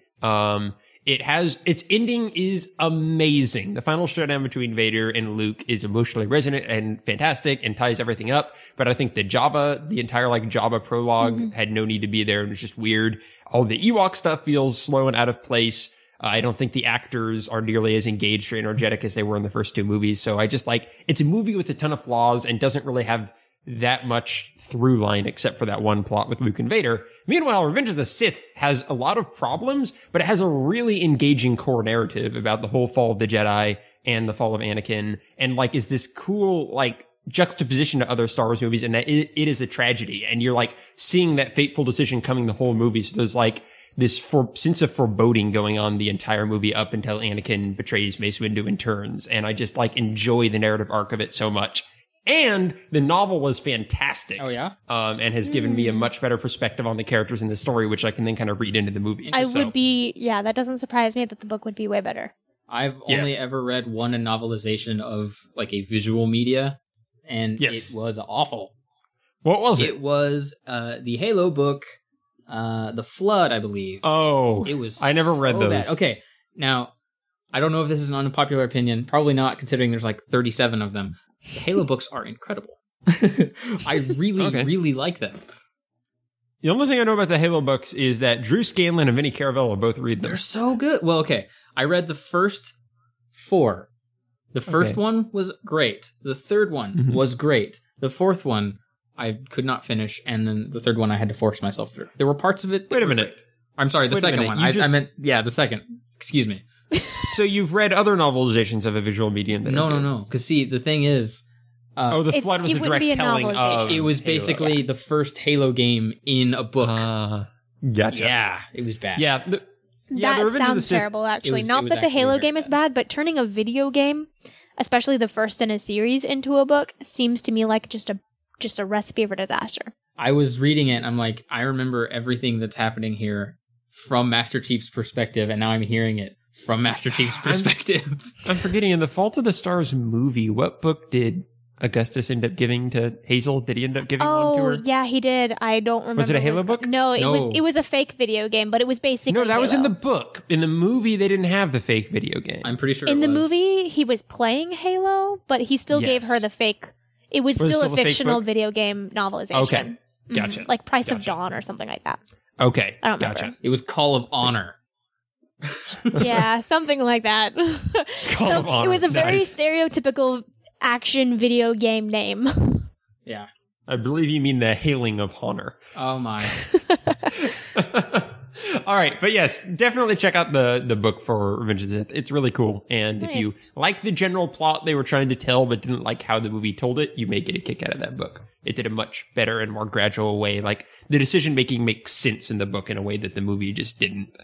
All right, Abigail, it's back to you for round 2 of Faux Opinions. All right. I really only prepared a couple, so. Yep. My second faux opinion is predictability, plot predictability, is bad. Wait. Oh, you see, she's trying to trick us, Parker, because it seems really obvious that this would be true. I don't know. She always talks about how she hates the cop show formula because it's so predictable. Well, I also hate the cop show formula. You sound like you're a bit annoyed hearing that opinion from her. Okay, House is a good show. I don't care what. We're reopening old wounds now. Just get past it, Abigail. It got to the point where I could literally predict what the disease would be, what would happen, and when the blood would show up. But I still love that show. I already just I would see it on because my dad is watching it for a while, so I just walk past and see that it was on, and something normal would be going on, and I'm like, oh, when is this person going to have a heart attack? Because obviously this is the opening scene. Yeah. This guy's giving a speech, walking around, and I'd just be like, he's probably going to fall down right now, and then he just goes, and collapses, and yeah. It definitely is formulaic, but the character seems really strong in that show. So everything up until season 8 is worth watching. All right, so we need to guess. I kind of want to say false just because I bet Abigail's saying some deep thing about how predictability is not necessarily bad because it means you constructed a narrative with a cohesive flow that people are able to keep up with rather than just being random for the sake of being random. Oh my god. So that I sound answer way had smarter hills when and you talk for valleys, me. and it was so vast that like if you grew food on it, you could feed Africa. All right, Oh, so man. Bryan says false. What do you say, Parker? I don't know. I know you don't like predictability in most cases. At least that's what I thought. that's what I thought too. I feel really bad if I get this wrong. Oh no. This has like real life implications. All right. Well, it's kind of a trick question. Yes, Oh, I was gosh. right. Yay. I don't think predictability in and of itself is a bad thing.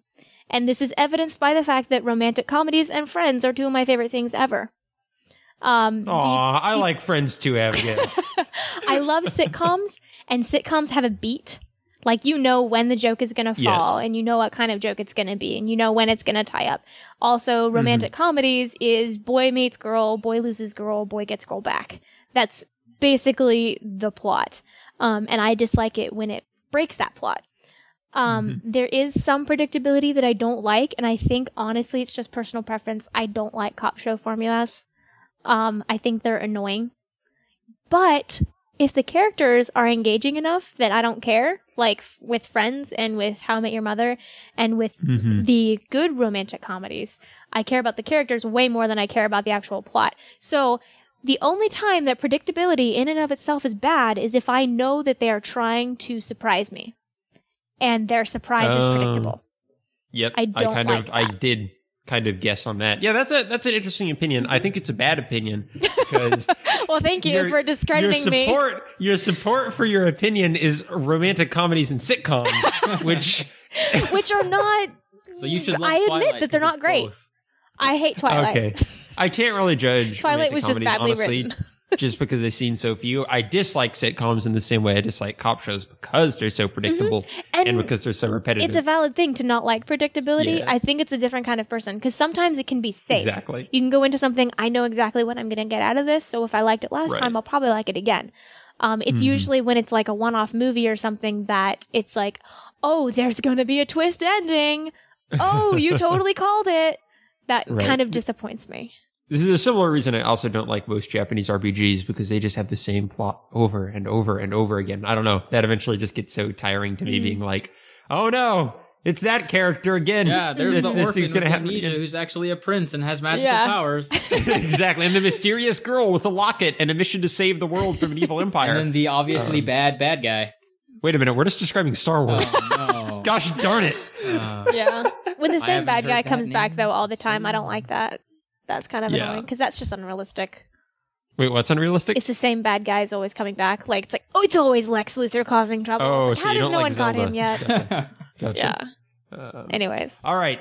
Wait, how is this going? I think Parker. Yeah, Parker. So we're It's your only turn. doing two. We can jump through the rest of our. We can go back and forth. Parker, Okay. After your next All right. one. This one is specific to video games. Telling a Okay. story through audio logs is horrible and lazy. True.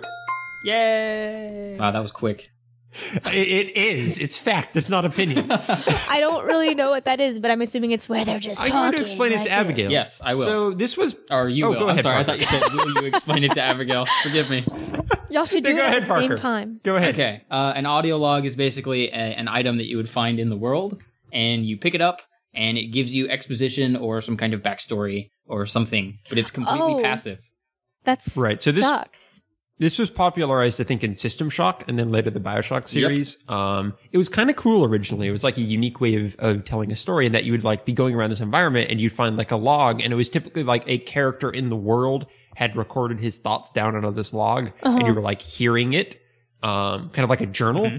It was slightly like ingenious because unlike a journal where you had to stop the gameplay, sit down, read through something, put the journal down and go back to the story, you could walk around and explore the environment while you were getting exposition. Yep. Oh, Unfortunately- okay, that's kinda cool.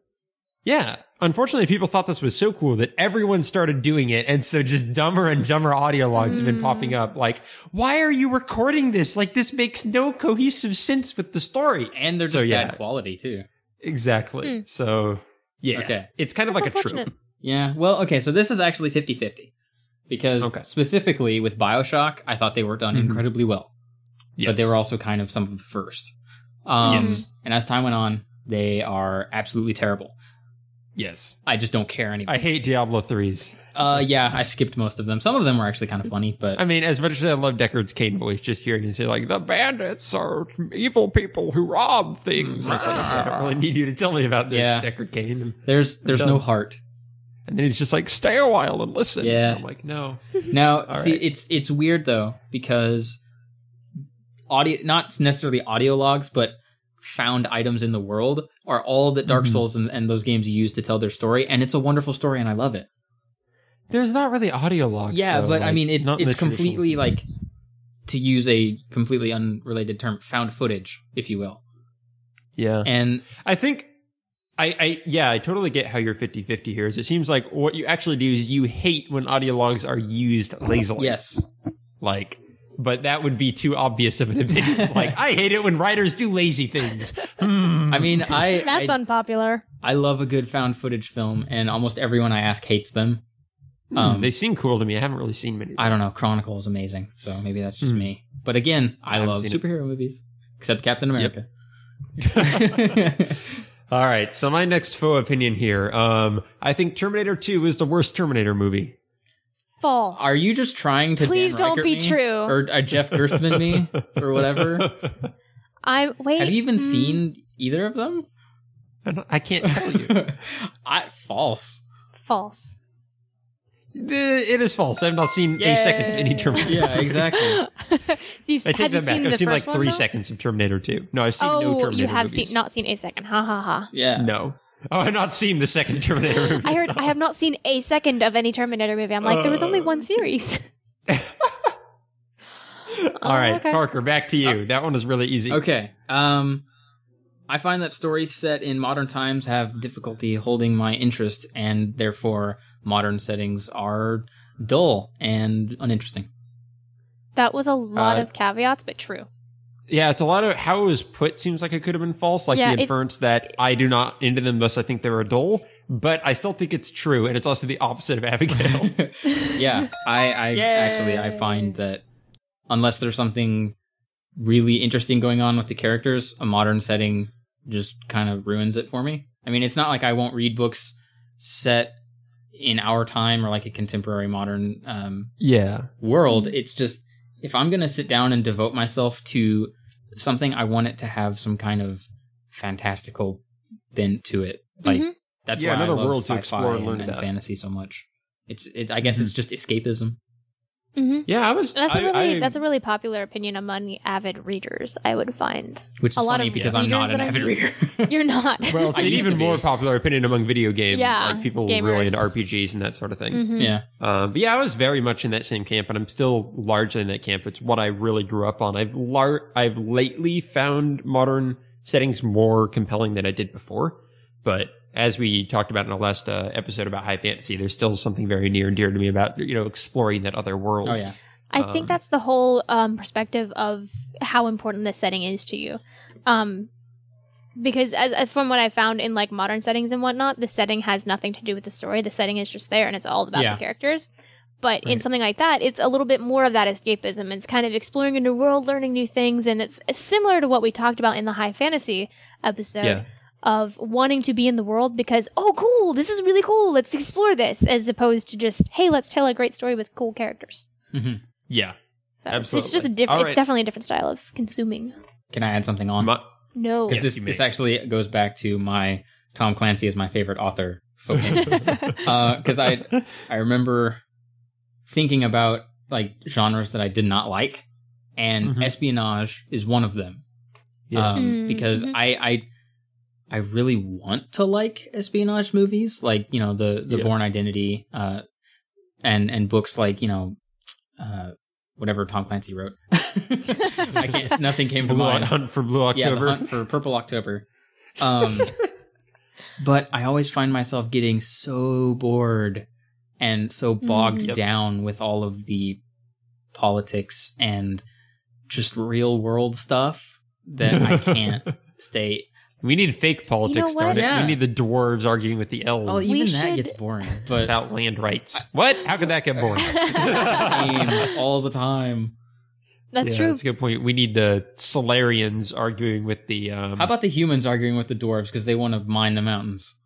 There you go with your human-centric I fantasy. love again. human-centric fantasy. It's so good. Which is weird because I hate modern settings, but I love human-centric But you, fantasy. you love humans and other Well, settings. you have to have that's something your- to latch onto. niche. You have to have the strange and the familiar. It's So for him, humanity, the familiar yeah. is the humans, but the strange is everything else. So it's I as just- if you fair point. yourself is going in and exploring. It's really hard to follow a character who's not human. Like Narnia, where all the children go to Narnia. And Parker loves that. So. You're right. That was one of my faux opinions. I love Narnia. All right, So much. This actually goes well into my Solarian reference a moment ago. I find Mass Effect to be quite dull. Is this true or false? That's I completely don't- true. Well, I don't know. Mass Effect is a sci-fi series by BioWare. That a you video might as game well be series. speaking Greek. You're It is speaking a sci-fi Greek. video game series. Basically, False. imagine a Abigail, modern. What did I say about sci-fi in the high fantasy episode? You This don't is a like modern sci-fi. retake on Star Wars. That's basically what Mass Effect Oh, is. okay. Well, see, okay, dislike and quite dull are two different things, but I'll say that's true. Yep, it's true. Good job, Yay. everyone. Mass Yay. Effect is quite dull to me. You know, I just can't make it through I those have games. all 3 games sitting on my shelf Mhm. right over there as I'm pointing. I got about 5 hours in. I got killed. I know. And I said, I don't want to play this right now. It's so boring. I tried the first one like 8 times and then finally got through it and then got halfway through the second one and I'm like, it's not boring yet. It's even more boring now.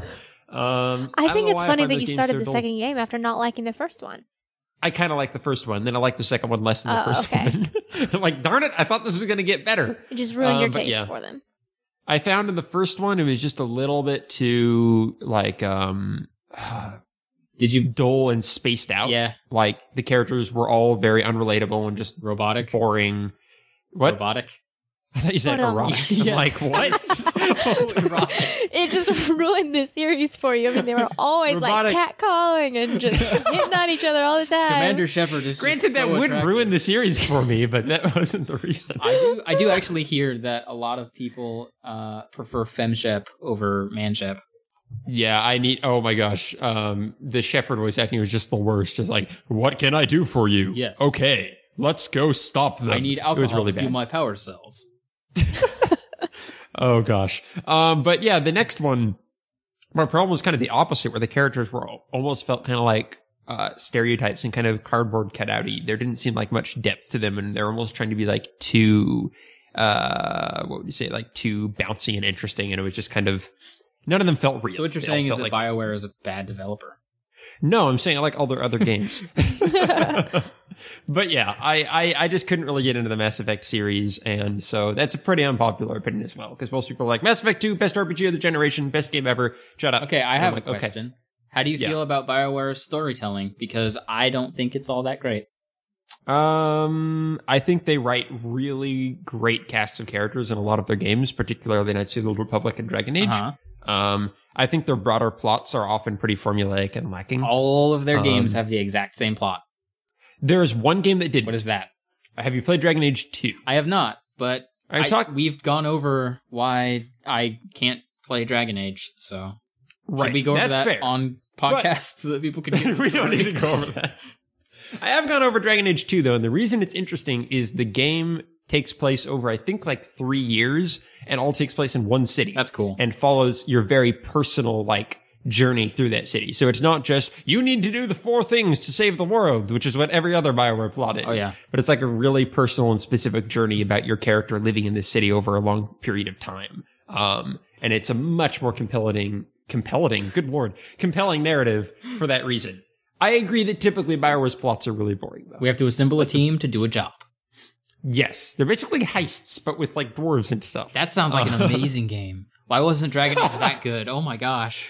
Yeah, Mass Effect 2 like went with the assemble the team narrative the most by far. But the reason I like BioWare plots is like more than any other game, they let you have really engaging and interesting conversations with your party members. So when those party members are well written, I really enjoy the stories. But when they aren't, I immediately lose interest. That's true. So I think I should actually play through and then just go renegade on every option. did you play the original Knights of the Old Republic? I did, and it was amazing. But it was still Yes. assemble a team, do a job. I agree. I just thought their world and characters were particularly engaging in that game. Did you finish it? Yes. Did you get the good ending or the bad ending? I have done both. Oh, okay. I played that game like 3 times. I was a Sith through that whole game, and when Bastilla, I think that's what her name was. Yeah, when Bastila. when she became when she was converted to the dark side, I had her join me, and we conquered the galaxy as evil king and queen. It was great. Yeah. That's the good ending is ridiculously boring and bad, so the bad ending is much better in that game. You chose the right ending. But yeah, that's the other plot they actually do repeatedly is have that character that then turns corrupt. Really? Did that happen? They had that exact same plot. There was like some paladin woman in Neverwinter Nights did the exact same thing. Really? It was really weird. Yes. Wow. But anyway, Parker, do you have another faux opinion? Choose Your Own Adventure books are the pinnacle of literary achievement. Oh, God. True. No. Those are video games. I hadn't thought about that, Brian. No. I mean, it's got to be false. Yeah, no, hope it's that's false. false. That one was Okay, thank you. I love the idea of them, though. Yeah. Yeah. Me too. I recall them very vaguely. We need better. They're basically like, text adventure games. Those are really fun. Yep. All right. I have another faux opinion. I think gnomes have the most interesting narrative arc in Warcraft lore. You said this just to make me mad. I heard that in your voice. It's like, ooh, this is gonna just really get up his skin. I hate gnomes so much. But you have like 37 of them. Yeah, they're all interconnected family members of part of one giant gnome family. God. They're not actually. I think you have admitted to me before that the gnomes are stupid, so no, false. Abigail? I'm just going to say true right. Because gnome solidarity, whatever the word is. All right. Nobody likes them. Oh. I think that pun came up short, Parker. Oh, stop. Stop. Okay. Just cast a shadow over mine, why don't you? I want to start here saying that I love gnomes. But they do not have the most interesting narrative arc in World of Warcraft lore. Not at all. Yay. They're hilarious. They're funny. They're great. But they're not. Their narrative arc is we accidentally killed ourselves and now we don't have a home. That sounds amazing. That's fantastic. I'm actually changing my mind now. But no, if they were actually dead, that would be even better. I think the most fascinating Undead narrative gnomes. arc in Warcraft lore are the Blood Elves. I think those guys are super cool because they're like high elves that became addicted to their own magic and are like fallen elves from their more like primal nature-loving night elf brethren. I think that's really cool. But yeah, the gnomes just, they're lore-wise, they're pretty thin. Personally, there's a reason they are in no intro movie. Wait, they don't have an intro movie? Not like, if you look at the cinematics for every expansion, every race has been in them except gnomes. They should just have one, like the next expansion, the CG should just be nothing but gnomes with every class. I'm sorry, they didn't do Worgen or Goblins either, just because Cataclysm didn't have races in their intro movies. But you're right. I just want I want the whole next expansion to be gnomes. Like, everyone thought the Goblins versus Gnomes was just a Hearthstone expansion. Turns out it's also a World of Warcraft expansion. Just for a day, they should convert everyone's character to a goblin or a gnome. That would be an awesome April Fool's joke. The mass pandemonium that would cause. If it's a pandemonium, they're all going to be Pandaren. Parker, you got to get this right. I refuse to comment on that amazing pun. Thank you. But what was I going to say? Oh yeah, they recently did a April Fool's joke in Heroes of the Storm where everyone had giant heads. So they have precedent for doing April Fool's jokes in game now. So there you go. We can hope. All right. Do you have one more faux opinion? Because I do, Parker. Abigail, did you have any left? I didn't. Oh, okay. Do you have anyone to make up here real quick? Superhero stories never go out of style. True. That's true. That's not even that's a fact. It's false. I don't Abigail like doesn't. superheroes. You said they never go out of style. I know, but that's something I wrote down and I decided not to say because I knew that y'all would know it right away. I actually think they are going to go out of style. They're so right going out of style. Okay, the only reason that they're going out of style is because of the way that they're being done. Because they keep rebooting the systems instead of telling new stories. Yeah. Oh, that makes sense. Yeah, so that's also just the Marvel movies old. are starting to feel really similar to each other. Well, they are all in the same universe. They're feeling exactly. They all feel exactly the same, and so I don't know. Maybe they might stay, but I think they're going to get less popular. Right. Because it's like, oh, wait, this isn't popular enough. Let's reboot this other series instead. Pretty Let's much. tell Superman's origin story. Oh, I hate origin stories. I know all of He's them. a Superman. Do you know, wait, I'm going to quiz you on this real quick. Do you know the origin story for Ant-Man? I know all of them but Ant-Man. Okay, gotcha. All right, Parker, so what is your next faux opinion? I love Ant-Man's origin story. I love Ant-Man. No. All right. Okay. Some books that are based off of video games are actually really decent, and I genuinely like them. True. You told us that you like those other Halo books. Yes. Yes. I wanted to make sure that you were listening.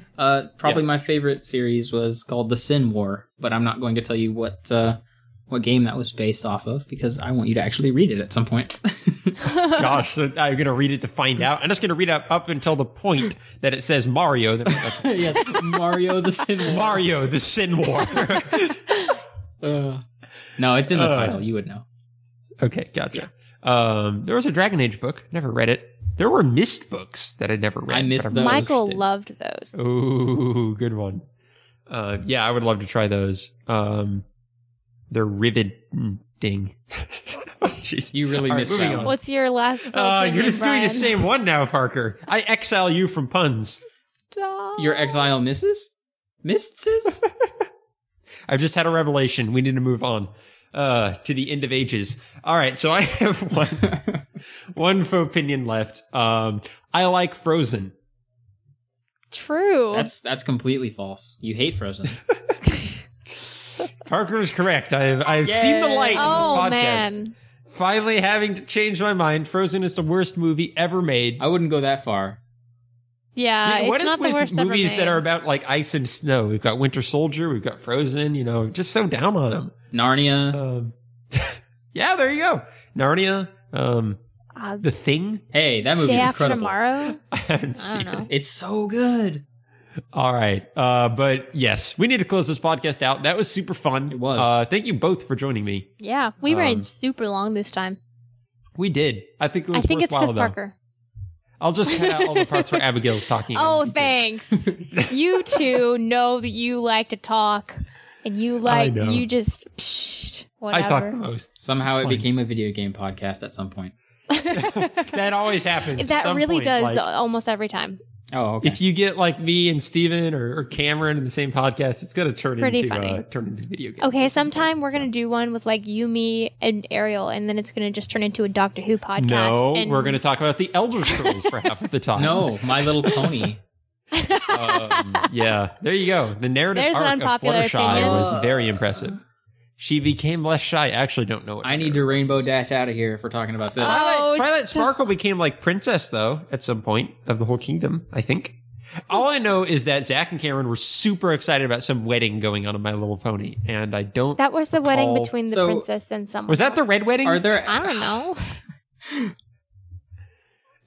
I'm How not did we even get going on to this? ask. I was We going to were ask about to questions close about My the Little Pony. show. I'm not even going to ask. What about Abigail? Said we were about to close the show. What happened?